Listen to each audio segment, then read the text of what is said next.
Fellow citizens, today, once again, we celebrate the great event marking the decision of those before us to take charge of our destiny, to make our own laws, formulate our own policies, and to implement our own programs. Today, we celebrate 56 years of the freedom to manage our own affairs.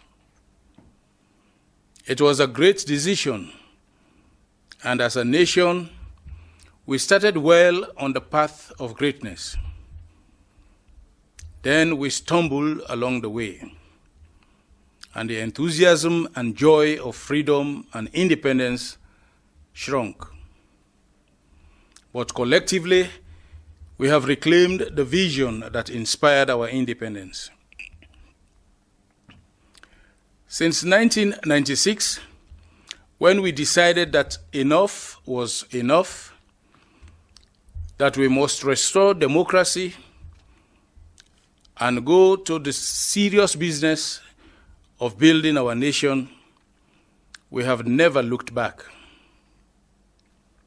And in 2007, you gave me the honor to lead in this forward march to build the new Sierra Leone. It was a mandate to build more schools, establish new universities, build more roads, more hospitals, and to generate more electricity. It was a mandate to improve access to pipe-borne water, to improve access to justice, and to help the less privileged among us to get out of poverty. It was a mandate to consolidate the peace, to strengthen our democracy, and to work together in building a better Sierra Leone. Fellow citizens, in my 10th and final independence address as president of this great nation, in my almost 10 years of service as your head of state, I am proud of what we have achieved together. We have experienced a decade of uninterrupted stability in governance, rated the most peaceful country in West Africa and the 6th most peaceful in Africa. We have demonstrated to the world that we are a peaceful and stable nation, and a nation that is ready to move towards prosperity. We have experienced difficult times, yet we have demonstrated resilience that is unrivaled and courage that is unsurpassed. Our policies have attracted an unmatched record of foreign direct investment into our country, resulting in the employment of many of our young people, particularly in the extractive sector. And owing to those actions, we have witnessed a corresponding double-digit economic growth. We have established 3 universities in just 9 years, and this year we will establish 2 more universities, including one in the East. We have further taken affirmative action to provide free university education for persons with disabilities and for female students studying in the sciences in our universities. We have achieved gender parity in primary schools, considerably increased enrollment in junior and senior secondary schools, reintroduced the National School Feeding Program, and government is on track in providing subsidies and subventions for schools and colleges. We proudly recount the establishment of a national free healthcare program for pregnant women, lactating mothers, children under 5 years, the delivery of cash transfers to vulnerable households, the provision of seeds and other inputs to our farmers, the establishment of the Legal Aid Board, and we are on course to establishing a free national ambulance service. With all these achievements, our social protection is gathering pace, and we are ensuring that the quality of life of our people is on the rebound. Even when we were compelled to retrace our steps, we readily put together and implemented a recovery program that is becoming a blueprint for our countries. And our health sector is picking up again. More hospitals and community health centers are emerging in urban areas and in remote communities. And we are training and bringing in more specialists and equipments to better serve our people. Through our road infrastructure transformation program, we are connecting our farmers to markets, our towns to cities, and our country to neighboring states. With the construction of mini hydro dams and the installation of thermal plants and solar technology, many more people are accessing electricity in Freetown, in several major towns, and in rural communities where there have been no electricity over 3 decades.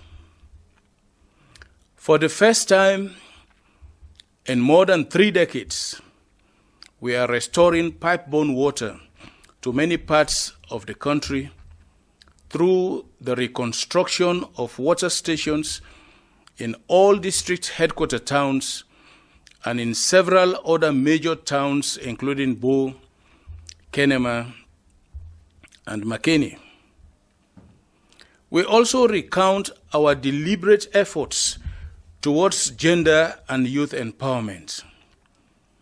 With the gender-sensitive legislations we have enacted, the youth-focused institutions we have established, and the unprecedented high level of participation of women and young people in governance, we have set our society on the path of a more inclusive, fairer, and brighter future.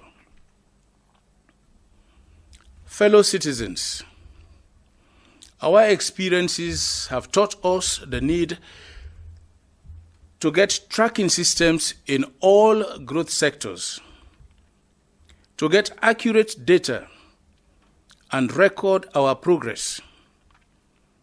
We have therefore conducted a national census, and we are implementing a national registration process to guide our development programs.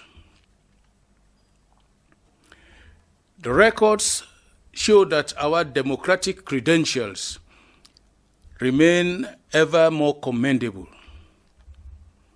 We are reviewing our constitution, strengthen our transparency and accountability mechanisms, open up the media space, and the voices of civil society actors are becoming louder.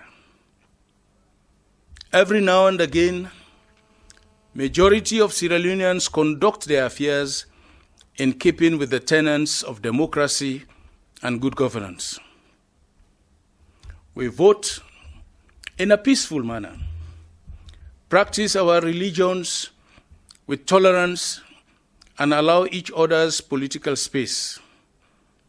This is who we are, a peace-loving nation.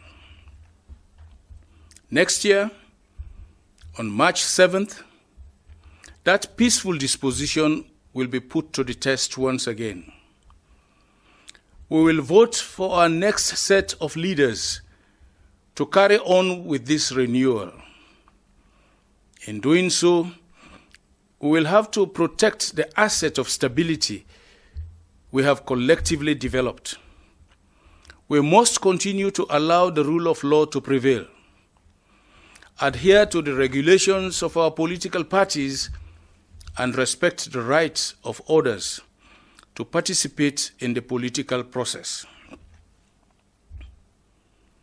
Fellow citizens, in just a little over a year, my tenure will come to an end, and I will graciously hand over power to my successor in a democratic transition.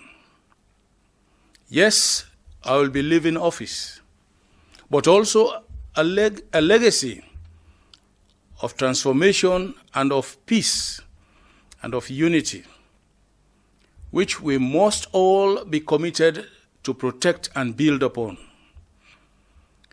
We do not have another Sierra Leone, and ours is a small country because we are a family of Demirs, Birankes, Kumanes, Ofengos, Kothos, and Hemos.